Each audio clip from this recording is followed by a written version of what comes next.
Amigo epistolar del maestro de Providence, H.P. Lovecraft, tengo el gusto de presentarte al escritor Clara Aston Smith, cuyo talento le permitió traspasar el velo del tiempo y servir de cronista a los extraños sucesos de una tierra futura, que tras implacables y salvajes movimientos tectónicos, crueles cambios climáticos y otros fenómenos, dieron origen al gran y último continente que habrá sobre la Tierra, Sotik y sus tierras aledañas.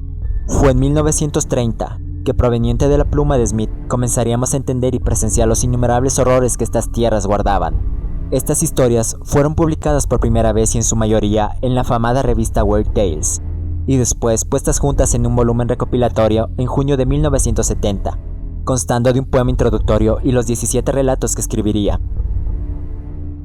Ahora, y para deleite de unos y horror de otros, visitaremos Yoros, lugar donde reina el joven rey Fulbra, que verá impotente los estragos que una extraña enfermedad bajada de las estrellas provoca, conocida también como la muerte plateada. Intentaremos escapar de las plateadas y luminosas garras de la muerte enfilando nuestro navío al mar, aunque el inclemente azar no esté con nosotros, y en un giro de increíble mala fortuna, al extraviar a la muerte plateada, hemos de conocer el pesadillesco porvenir que nos aguarda en la isla de los torturadores.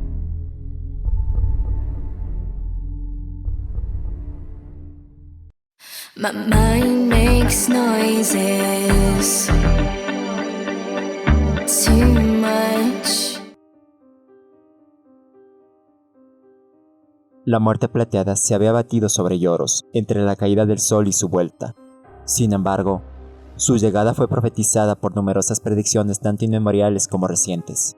Los astrólogos habían dicho que esta misteriosa enfermedad, desconocida hasta entonces en la Tierra, descendería de la estrella gigante Shernar, que presidía siniestramente sobre todas las tierras de la parte meridional del continente de Sotik, y que después de consumir la carne de innumerables hombres con su brillante y metálica palidez, la plaga seguiría viajando en el tiempo y el espacio, transportada por las lentas corrientes del éter a otros mundos. La muerte plateada era horrible, y nadie conocía el secreto de su contagio o de su curación. Veloz como el viento del desierto, entró en Yoros, procedente del devastado reino de Tazum, adelantándose a los propios mensajeros que corrieron de noche para avisar de su proximidad. Aquellos que eran atacados sentían un frío helado y congelador, un rigor instantáneo como si las corrientes exteriores hubiesen soplado sobre ellos. Sus rostros y cuerpos se volvían extrañamente blancos, reluciendo con un débil resplandor, y se ponían rígidos como cadáveres muertos hacía tiempo, todo en cuestión de minutos. Por las calles de Silpon y Silour y en Farad, la capital de Yoros, la plaga pasó como una luz fantasmal y reluciente de morada en morada bajo las doradas lámparas, y las víctimas cayeron en el mismo lugar donde habían sido atacadas con aquella mortal brillantez permanente sobre ellas. Los vocingleros y tumultuosos carnavales públicos fueron silenciados por su paso y los juerguistas quedaron congelados en extravagantes actitudes. En las orgullosas mansiones, los comensales, enrojecidos por el vino, palidecieron a la mitad de sus deslumbrantes festines y se recostaron en sus opulentas sillas, sosteniendo todavía las copas medio vacías con dedos rígidos. Los mercaderes quedaron en sus oficinas, tendidos sobre los montones de monedas que habían empezado a contar, y los ladrones que entraron después no pudieron marcharse con su botín. Los enterradores murieron en las sepulturas a medio cavar que estaban cavando para otros, pero nadie fue a disputarles su posesión. No hubo tiempo para escapar de la extraña e inevitable calamidad. Se abatió sobre Yoros con terrible velocidad, bajo las claras estrellas, y pocos pudieron despertar de su sueño cuando llegó la aurora. Fulbra, el joven rey de Yoros, que acababa de ascender al trono recientemente, era virtualmente un rey sin un pueblo que gobernar. Fulbra había pasado la noche de la plaga en una alta torre de su palacio sobre Farad, una torre observatorio, equipada con instrumentos astronómicos. Sentía una gran pesadez en su corazón y sus ideas estaban debilitadas por una desesperación semejante al opio, pero el sueño no acudió a sus párpados. Conocía las numerosas predicciones que habían profetizado la muerte plateada, y además pudo leer su inminente llegada en las estrellas. Con la ayuda del viejo astrólogo y hechicero, Bemdes, él y el astrólogo no se atrevieron a divulgar este último hecho, pues sabían perfectamente que el destino de Yoros era algo decretado desde el principio de los tiempos por el infinito destino, y que nadie podía escapar a este, a menos que estuviese escrito que debía morir de forma distinta. Ahora bien, Bemdes había confeccionado el horóscopo de Fulbra, y aunque encontró allí ciertas ambigüedades que su ciencia no pudo resolver, estaba, Sin embargo, claramente escrito que el rey no moriría en Yoros. Donde moriría y de qué forma era por igual dudoso.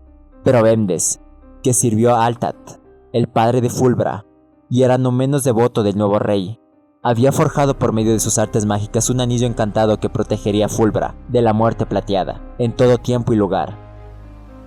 El anillo estaba hecho de un metal rojo, más oscuro que el oro rojizo y el cobre, y tenía engarzada una gema negra y oblonga, no conocida por los lapidarios terrestres, que despedía eternamente un fuerte y aromático perfume. El hechicero le pidió a Fulbra que nunca se quitase el anillo del dedo corazón donde lo llevaba, ni siquiera en países muy lejanos de Yoros, mucho tiempo después de la partida de la muerte plateada, porque una vez que la plaga hubiese soplado sobre Fulbra, llevaría en su carne el fatal contagio para siempre y éste asumiría su virulencia acostumbrada si se quitaba el anillo. Pero Bemdes no habló del origen del metal rojo ni de la oscura gema, ni del precio que había tenido que pagar por la magia protectora.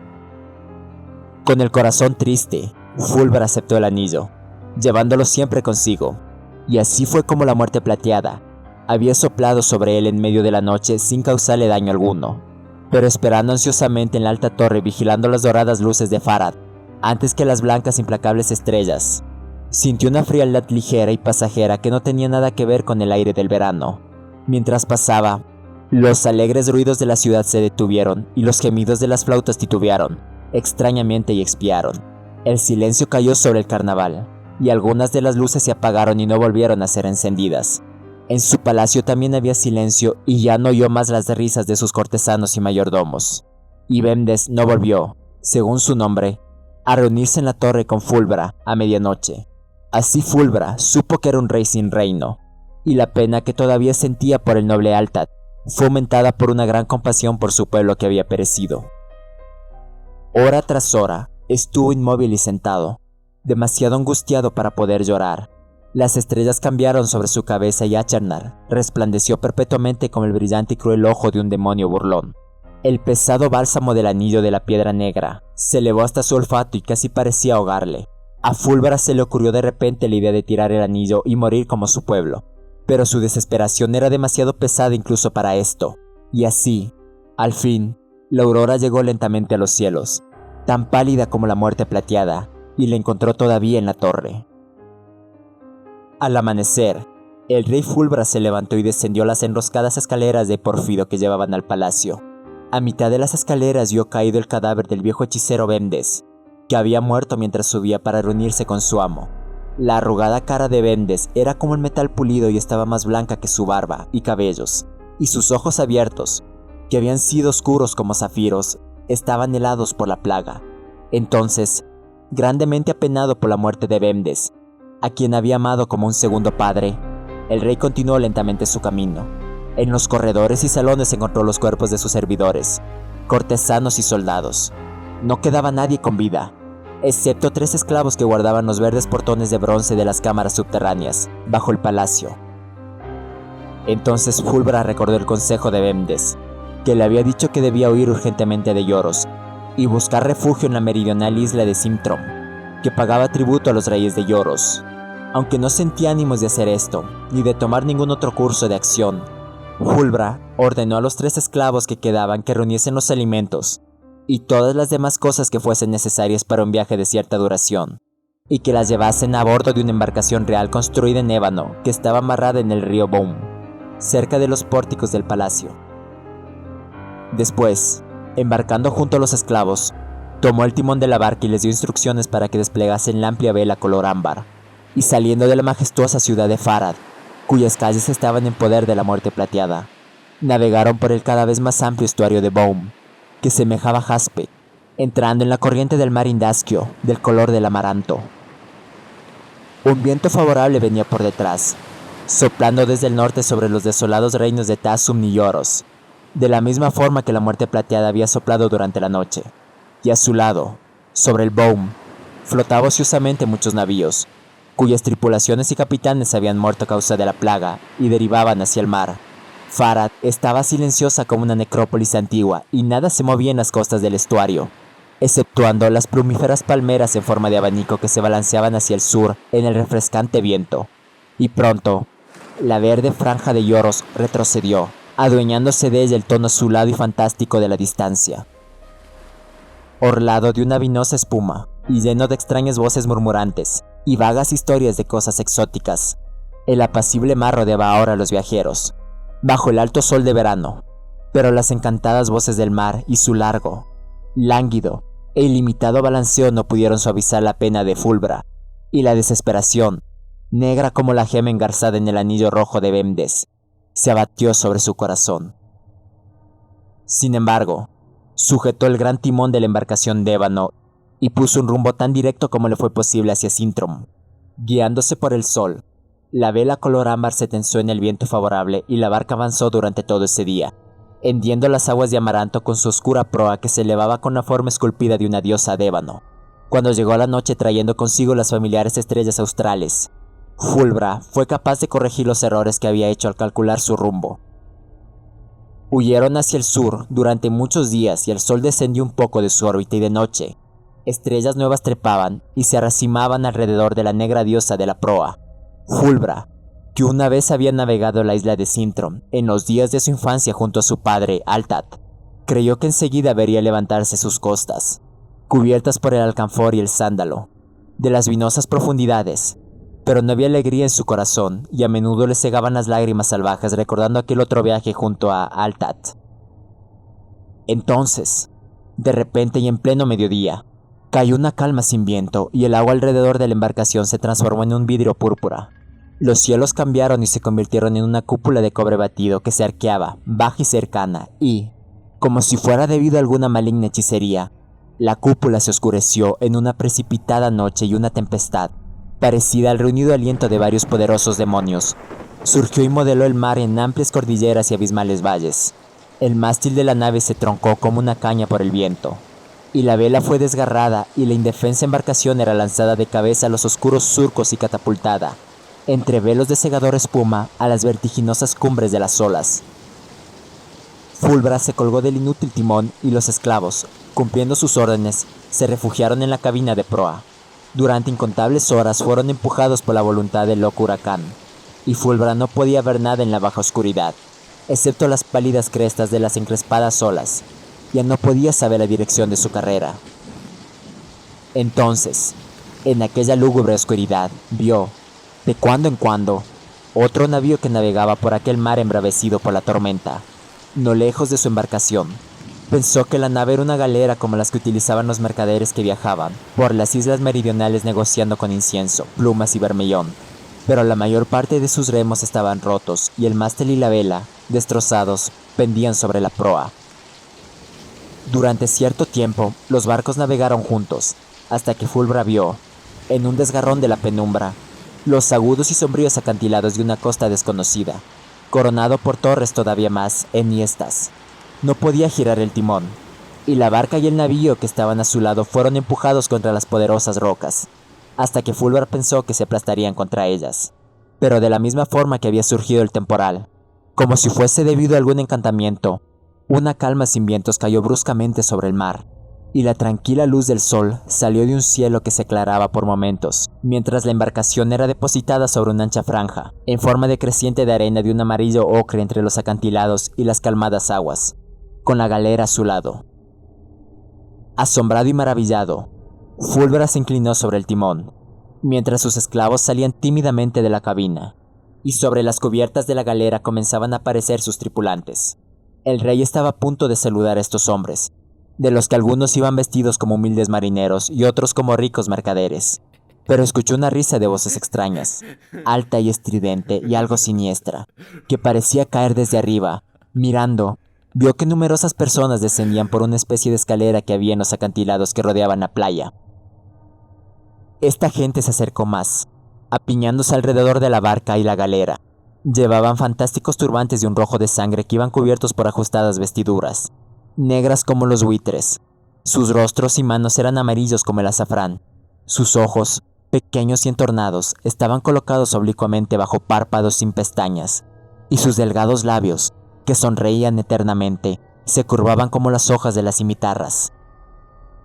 Llevaban armas siniestras y de mal aspecto, como espadas con dientes de sierra y lanzas de doble cabeza. Algunos de ellos se inclinaron profundamente ante Fulbra y se dirigieron a él obsequiosamente, mirándole todo el rato con una mirada fija que no podía descifrar. Su lengua no era menos extraña que su aspecto. Estaba lleno de sonidos agudos y sibilantes y ni el rey ni sus esclavos podían comprenderles. Pero Fulbra habló cortésmente con aquella gente, en el suave y rápido lenguaje de Lloros, preguntando el nombre de aquella tierra donde su embarcación había sido arrojada por la tempestad. Varios entre ellos parecieron comprenderle, puesto que una luz apareció en sus oblicuos ojos ante la pregunta, y uno de ellos le contestó torpemente en el lenguaje de Lloros, diciéndole que la tierra era la isla de Ucastroh. Después, con cierta maldad encubierta en su sonrisa, este personaje añadió que todos los marineros y viajeros náufragos recibirían una buena acogida por parte de Ildrak, el rey de la isla. Ante esto, el corazón de Fulbra se encogió, porque, en años pasados, había oído numerosos relatos sobre Ucastroh, y las historias no eran las que darían confianza a un viajero extraviado. Ucastroh, que se encontraba muy al este de la isla de Sintrom, era conocida corrientemente como la isla de los torturadores, y se decía que todos los que habían llegado allí inadvertidamente eran apresados por los habitantes y sometidos después a infinitas y extrañas torturas, cuya vista constituía el principal deleite de aquellos seres crueles. Se rumoreaba que nadie había escapado nunca de Ucastroh, pero muchos permanecieron durante años en sus mazmorras e infernales cámaras de tortura, conservados con vida para proporcionar placer al rey Ildrak y a sus seguidores. También se creía que los torturadores eran grandes magos que podían levantar tormentas enormes con sus conjuros, y podían hacer que los navíos fueran apartados de las rutas marítimas y arrojados sobre el litoral de Ucastroh. Viendo que aquella gente amarilla rodeaba completamente la barca y que no había escape posible, Fulbra les pidió que les llevaran rápidamente ante el rey Ildrak. Anunciaría a Ildrak su nombre y su rango real, pues en su simplicidad le parecía que un rey, por muy cruel de corazón que fuera, no se atrevería a torturar a otro rey o hacerle prisionero. Además, quizás los habitantes de Ucastroh hubiesen sido maltratados por las historias de los viajeros.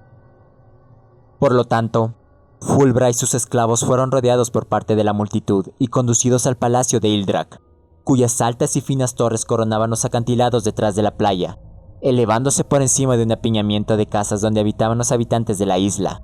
Mientras trepaban por los escalones excavados en el acantilado, Fulbra oyó un fuerte griterío debajo y el chasquido del acero contra el acero, y mirando hacia atrás, vio que la tripulación de la galera encallada había sacado sus armas y estaba luchando contra los isleños. Pero, al ser grandemente sobrepasados en número, su resistencia fue domeñada por los enjambres de torturadores y la mayoría de ellos fueron capturados con vida. El corazón de Fulbra se ensombreció profundamente ante esta visión y desconfió cada vez más de la gente amarilla. Pronto llegó a presencia de Ildrak, que se sentaba sobre una majestuosa silla de bronce en un vasto salón de su palacio. Ildrak era más alto, por media cabeza, que cualquiera de sus seguidores y sus rasgos eran como una máscara de maldad, forjada con algún metal pálido y dorado. Estaba vestido con vestiduras de un tono extraño, como el púrpura del mar abrillantado por el rojo de la sangre fresca. A su alrededor había muchos soldados armados con terribles armas parecidas a guadañas, y las hoscas muchachas de ojos oblicuos del palacio iban de un lado para otro entre las gigantescas columnas de basalto, vestidas con faldas vermellón y sostenes de color azulado. En el salón había numerosos ingenios de madera, piedra y metal que Fulbra no había visto nunca antes y que tenían aspecto formidable, con sus pesadas cadenas, sus lechos de dientes de hierro y sus cuerdas y poleas de piel de pescado. El joven rey de Lloros se adelantó con un porte real y atrevido se dirigió a Ildrak, que le contemplaba inmóvil con una mirada fija y constante. Fulbra le dijo a Ildrak su nombre y categoría y la calamidad que había sido la causa de que tuviese que escapar de Lloros. Mencionó también su urgente deseo de alcanzar la isla de Sintrom. Hay un largo viaje hasta Sintrom, dijo Ildrak con una sonrisa sutil. Además, no tenemos costumbre de permitir que nuestros invitados partan sin haber saboreado plenamente la hospitalidad de la isla de Ucastroh. Por tanto, rey Fulbra, debo pedirte que domines tu impaciencia. Aquí tenemos mucho que enseñarte y muchas diversiones que ofrecerte. Mis mayordomos te conducirán a una habitación apropiada a tu rango real, pero antes debo pedirte que dejes aquí la espada que llevas a tu costado, porque las espadas son a menudo afiladas, y no deseo que mis invitados sufran daño por su propia mano. Así, la espada de Fulbra le fue arrebatada por uno de los guardianes del palacio, y también una pequeña daga, adornada de rubíes en empuñadura, que también llevaba. Después, varios de los guardias empujándole con sus armas, le condujeron fuera del salón, por muchos corredores y descendieron muchas escaleras a la roca sólida bajo el palacio, y no supo si habían cogido a sus 3 esclavos ni qué disposición era tomada con respecto a la tripulación de la galera capturada. Pronto pasó de la luz del día a los cavernosos salones iluminados por llamas de color sulfúreo que salían de fanales de cobre y, todo su alrededor, oyó el sonido de desmayados gemidos y de fuertes aullidos maníacos que chocaban y morían contra puertas de adamanto. En uno de aquellos salones, Fulbra y sus guardianes encontraron a una muchacha, más hermosa y de aspecto menos hosco que las otras. Fulbra pensó que ésta sonreía compasivamente cuando él pasaba y le pareció que murmuraba débilmente en el lenguaje de lloros. «Ten coraje, rey Fulbra, porque hay quien te ayudará». Aparentemente, las palabras no fueron oídas o entendidas por los guardias, que solo conocían el duro y sibilante lenguaje de Ucastroh. Después de bajar por muchas escaleras, llegaron a una poderosa puerta de bronce, que fue abierta por uno de los guardianes. Fulbra fue obligado a entrar y la puerta se cerró con estruendo detrás de él. La cámara a la que había sido arrojado estaba rodeada por 3 de sus lados por la oscura roca de la isla, y en el cuarto por un vidrio pesado e irrompible. Detrás del cristal vio las brillantes aguas submarinas de un azul verdoso iluminadas por fanales que pendían de la cámara, y en el agua habían grandes peces demonio, cuyos tentáculos se enroscaban a lo largo de la pared, y gigantescos pitones con fabulosos anillos dorados que se perdían en la oscuridad, y los flotantes cadáveres de hombres que le contemplaban, con ojos de los que habían sido arrancados los párpados. En una esquina del calabozo, cerca de la pared de vidrio, había un lecho, y comida y bebida habían sido dispuestos para Fulbra en recipientes de madera. El rey se tendió, cansado y desesperado, sin probar la comida.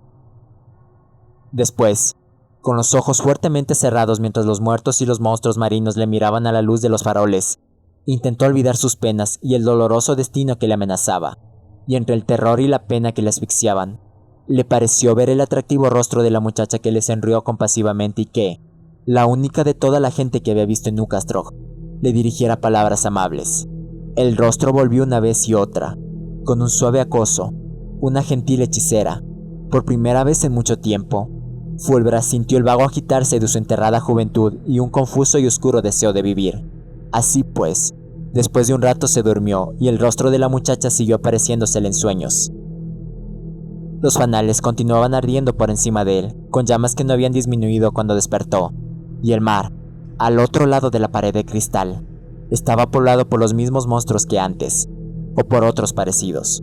Pero entre los cadáveres que flotaban, vio ahora los cuerpos despellejados de sus propios esclavos, que después de haber sido torturados por los isleños, habían sido arrojados a la caverna submarina que lindaba con su mazmorra para que pudiese verlos al despertar. Ante aquella visión se sintió enfermo con un nuevo horror, pero mientras miraba los rostros muertos, la puerta de bronce se abrió con un chirrido lúgubre y entraron los guardias.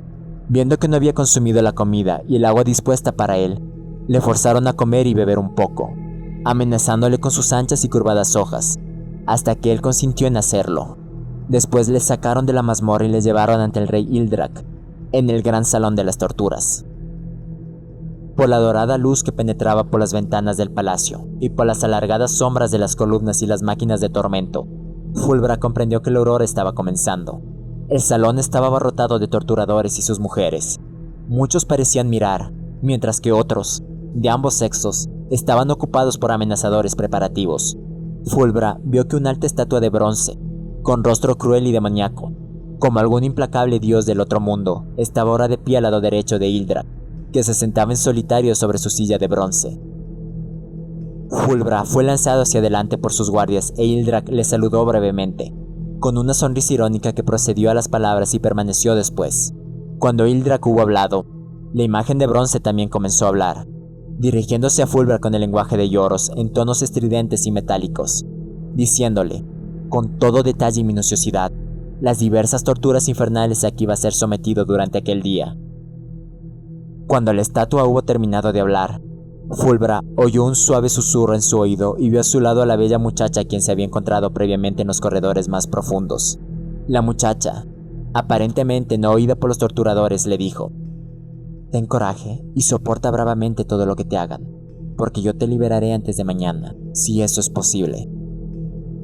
Fulbra fue reconfortado por la afirmación de la muchacha y le pareció que era más bella que antes. Pensó que sus ojos la miraban con ternura, y los deseos gemelos de amor y vida fueron extrañamente resucitados en su corazón para fortificarle contra las torturas de Ildrak. No estaría bien mencionar detalladamente lo que le hicieron al rey Fulbra para dar un malvado placer al rey Ildrak y a su pueblo, pues los habitantes de Ucastroh habían designado tormentos innumerables, curiosos y sutiles para exacerbar y atormentar los 5 sentidos, pudiendo atormentar hasta el propio cerebro, empujándolo a extremos más terribles que la locura, y apoderándose de los tesoros más preciados de la memoria, dejando en su lugar una locura indescriptible. Sin embargo, aquel día no torturaron a Fulbra todo lo que podían hacerlo, pero desgarraron sus oídos con sonidos cacofónicos, con siniestras flautas que helaban la sangre y la hacían cuajarse dentro de su corazón, con profundos tambores que parecían resonar dolorosamente en todos sus tejidos, y con finos tambores que rompían sus huesos. Después, le obligaron a respirar los humeantes vapores de unos braseros, donde ardían juntamente la bilis seca de los dragones, la grasa de caníbales muertos y una madera fétida. Después, cuando el fuego se hubo consumido, lo avivaron con aceite de murciélagos vampiro, y Fulbra se desmayó, incapaz de soportar el hedor durante más tiempo. Más tarde, le despojaron de sus regias vestiduras y ciñeron a su cuerpo un cinturón de seda que había sido sumergido hacía poco en un ácido corrosivo, únicamente para la piel humana, y el ácido le corría lentamente, agujereando su piel con infinitos y feroces pinchazos. Después de retirar el cinturón para que no le causase la muerte, los torturadores trajeron a varias criaturas que tenían forma de serpientes, pero que estaban recubiertas de la cabeza a la cola con espinas negras, parecidas a los de los 100 pies. Estas criaturas se enroscaron fuertemente alrededor de los brazos y piernas de Fulbra, y, aunque impulsado por el asco, luchó salvajemente contra ellas. No pudo soltárselas con las manos, y los cabellos que cubrían sus tensos anillos comenzaron a perforar sus extremidades, como 1.000.000 de diminutas agujas, hasta que chilló a causa del dolor.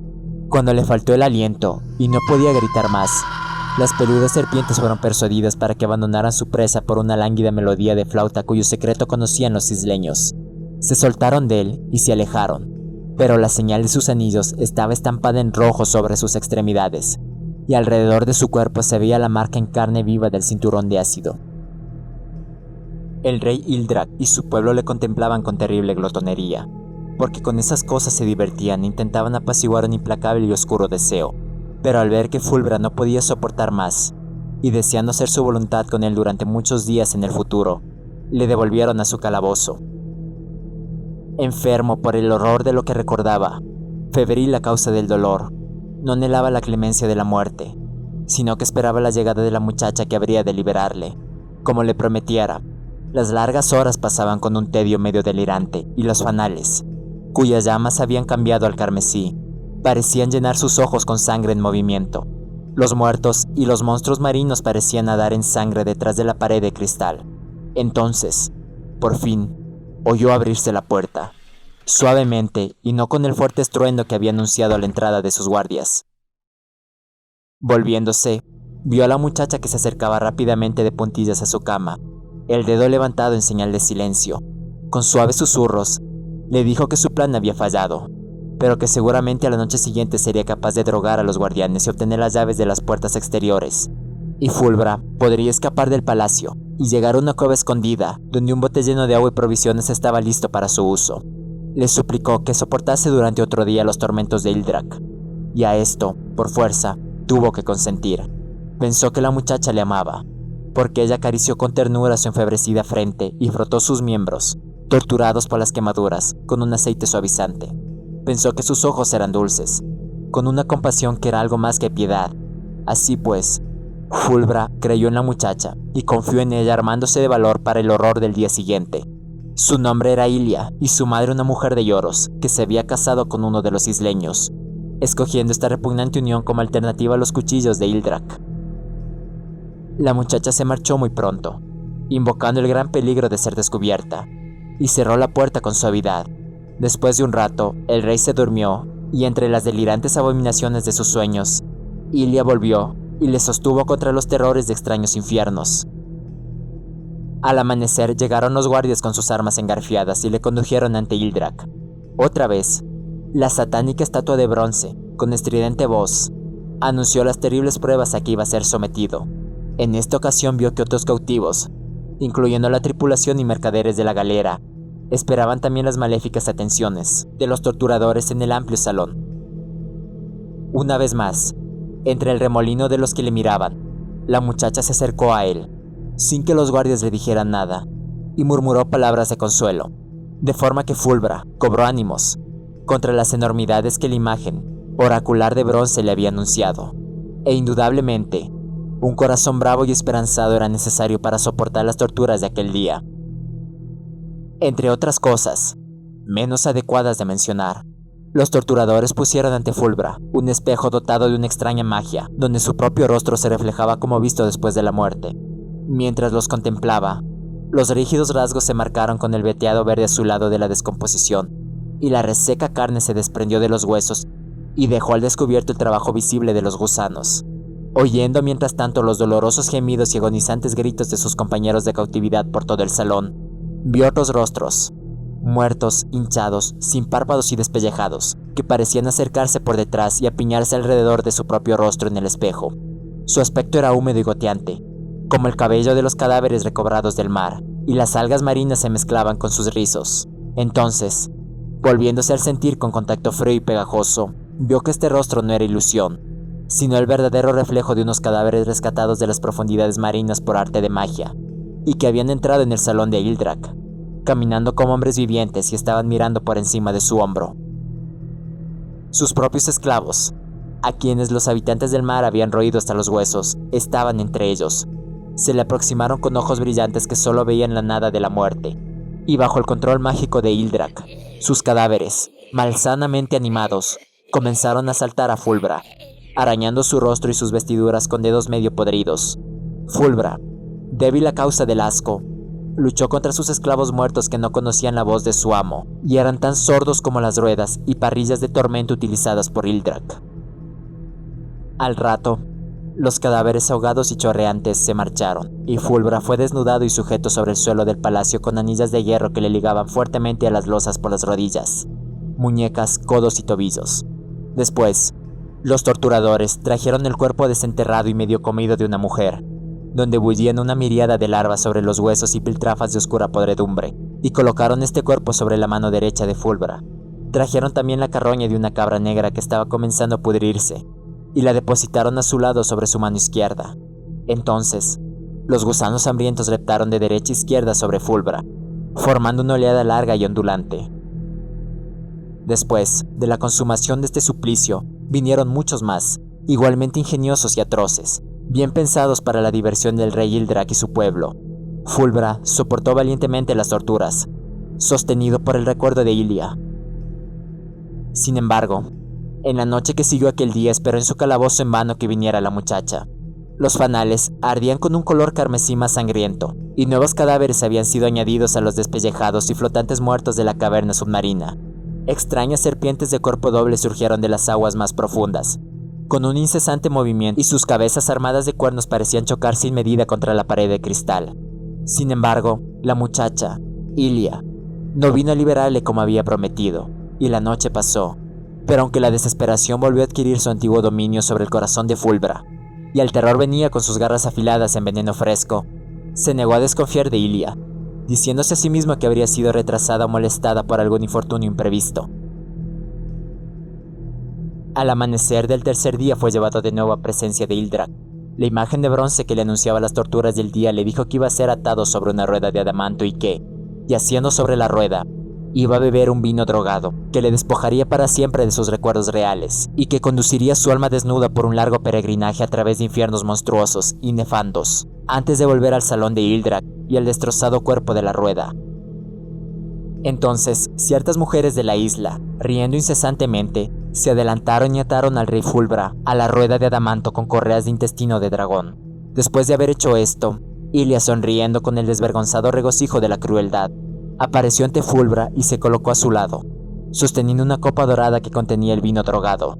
Se burló de él por su locura y credulidad al creer en sus promesas, y las otras mujeres y los torturadores masculinos, incluido Ildrak, desde su sillón de bronce, se rieron fuertemente con siniestras risotadas y alabaron a Ilia por la perfidia que había practicado con él.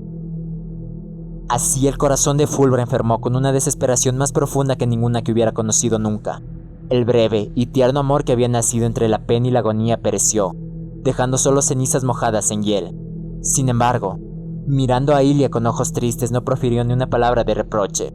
No tenía deseos de vivir y, anhelando una muerte rápida, se acordó de Bemdes y de lo que éste le había dicho que sucedería si se quita del dedo el anillo mágico. Los torturadores lo habían considerado una bagatela sin importancia y todavía lo llevaba puesto, pero sus manos estaban fuertemente atadas a la rueda y no podía quitárselo.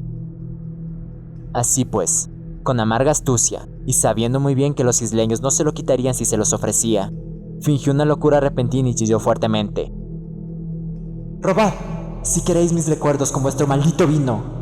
Enviadme por 100.000 infiernos y traedme de vuelta a Ucastroh. Pero no cojáis el anillo que llevo en el dedo corazón, porque para mí es más precioso que muchos reinos o que los pálidos pechos del amor». Al oír esto, el rey Ildrak se levantó de su asiento de bronce y, ordenando a Ilia que retrasase la administración del vino, se acercó con curiosidad a inspeccionar el anillo de Bemdes, que relucía oscuramente, con una gema sin brillo, sobre el dedo de Fulbra. Durante todo este tiempo, Fulbra gritó con frenesí, como si temiese que cogiera el anillo. Así Ildrak, pensando que fastidiaría al prisionero y acrecentaría su sufrimiento un poco más, hizo justamente lo que Fulbra deseaba. El anillo se desprendió fácilmente del arrugado dedo, e Ildrak, deseoso de burlarse de su real cautivo, lo colocó sobre su propio dedo corazón. Entonces, mientras Ildrak contemplaba a su cautivo con una sonrisa todavía más malvada grabada sobre la pálida y dorada máscara de su rostro, aquello tan temido y por tan largo tiempo deseado cayó sobre el rey Fulbra de Lloros, la muerte plateada que había dormido durante mucho tiempo en su cuerpo. Bajo el mágico control del anillo de Bemdes, se manifestó mientras todavía pendía de la rueda de adamanto. Sus miembros se pusieron rígidos con un rigor distinto al de la muerte. Su rostro brilló con la llegada de la muerte, y murió. Después el helado instantáneo contagio de la muerte plateada se comunicó a Ilia y a muchos de los torturadores que se acercaron maravillados a la rueda. Cayeron en el mismo lugar donde estaban y la plaga quedó en forma de brillante luz sobre los rostros y cuerpos de los hombres, y resplandeció sobre los desnudos cuerpos de las mujeres, y pasó por el inmenso salón, librando allí mismo de sus varios tormentos a los restantes cautivos del rey Ildrak. Y los torturadores hallaron alivio para el horrible anhelo que solo podían calmar con los sufrimientos de sus semejantes. Y por todo el palacio y toda la isla de Ucastroh, la muerte sopló velozmente, visible para aquellos a los que atacaba, pero por lo demás invisible e impalpable. Pero Ildrak, que llevaba el anillo de Bemdes, era inmune, y sin adivinar la razón de su inmunidad, contempló consternado la calamidad que caía sobre sus seguidores y observó estupefacto la liberación de sus víctimas. Después, temiendo alguna magia enemiga, salió corriendo del salón y de pie, sobre una terraza del palacio que daba al mar, retiró el anillo de Bemdes de su dedo y lo arrojó a las espumosas olas pensando, en su terror, que quizás fuese este la fuente del origen de aquella desconocida y hostil magia. Por tanto, Ildrak, a su vez y cuando todos los demás ya habían caído, fue golpeado por la muerte plateada, cuya paz descendió sobre él en el lugar donde quedó con sus ropajes de púrpura brillantada por la sangre y sus rasgos brillando pálidos en el brillante sol. El olvido se enseñoreó de la isla de Ucastroh y los torturadores se reunieron con los torturados.